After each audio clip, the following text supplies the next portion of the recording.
శ్రీ గురుభ్యో నమః. అందరికీ నమస్కారం. నా పేరు అవ్యకృతి పులవర్తి. మా గురుగారు పేరు శ్రీమతి అనితా శ్రీకాంత్ గారు. నేను ఈరోజు మనసాయటులో అని త్యాగరాజు స్వామి కీర్తన పాడుతున్నాను. రాగం మలయ మారుతి రాగం, తాళం రూపం తాళం.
అవ్యకృతి తెలిసి తెలియకుండా మీ పేరెంట్స్ మీకు పెట్టినటువంటి అవ్యాజకృతి లాగా ఉంది. డెఫినెట్గా చాలా బాగుంది. ముఖ్యంగా నీ వాయిస్లో ఉన్నటువంటి క్లీన్నెస్ అండ్ ఎస్పెషల్లీ పంచమంకి వచ్చినప్పుడు ఎంత హాయిగా ఉందో. చాలా మంచి వాయిస్ మరి, మెస్పరైజింగ్ వాయిస్. బాగా సాధన చేయండి, ఇంకా బాగా సాధన చేస్తే ఇంకా బాగా పాడతావు, ఇంకా బాగా పాడతావు. Very good.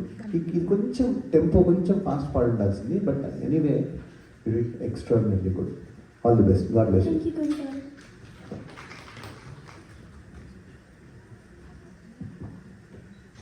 చాలా బాగా పాడాము నా వ్యక్తికి. ఇంత మలై మార్గం లాగానే పాడేశారు. అంత హాయిగా ఉన్నది.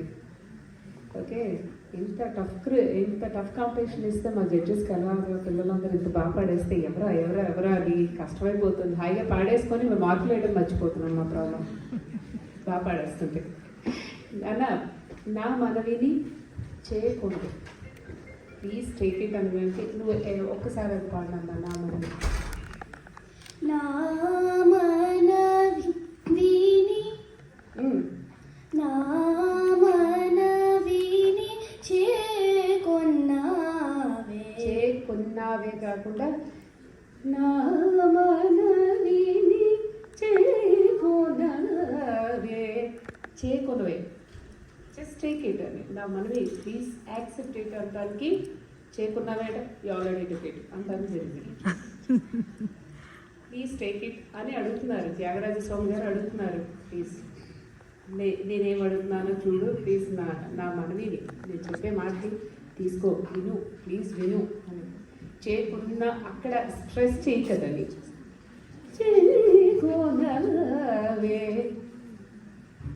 కొనవే అంటే కొన్నవే is different. You got it right.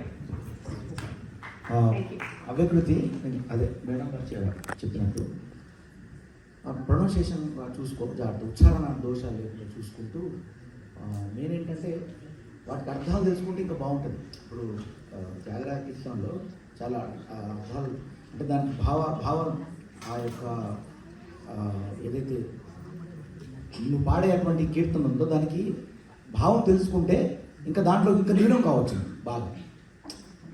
So ఈ యొక్క ఉచ్చారణ దోషాలు కూడా లేకుండా చూసుకోవచ్చు వాటి భావం తెలుసుకుంటే. అట్లా ఓకేనా, బాగుంది నీ వాయిస్. ఇంకోటి ఏంటంటే నేను విన్నాను, అంటే నేను ఇప్పుడు మాట్లాడుతున్నాను కాబట్టి నీ గురించి ఎందుకు మాట్లాడుతున్నా అంటే అంటే చిన్న వయసులోనే నీ వాయిస్ చాలా బోల్డ్గా బాగుంది, అంటే మంచి బేస్లో ఉంది. ఒక 20-22 సంవత్సరాల అమ్మాయి పాడేంత పరిపక్వతగా అంత చక్కగా ఉంది. చిన్న వయసులోనే నీ వాయిస్ చాలా ఇదిగా ఉంది. బాగా నువ్వు ప్రాక్టీస్ చేయి. కమర్షియల్ సాంగ్స్ కూడా నువ్వు బాగా వర్కౌట్ అవుతాయి. అంటే సినిమాల పాటలు లాంటి పాటలు పాడడానికి కూడా నీ వాయిస్ బాగుంటుందని ఈ సందర్భంగా చెప్తున్నా. అలాగే ఫోక్ కూడా ప్రాక్టీస్ చేయి, ఫోక్ సాంగ్స్ కూడా. ఓకే.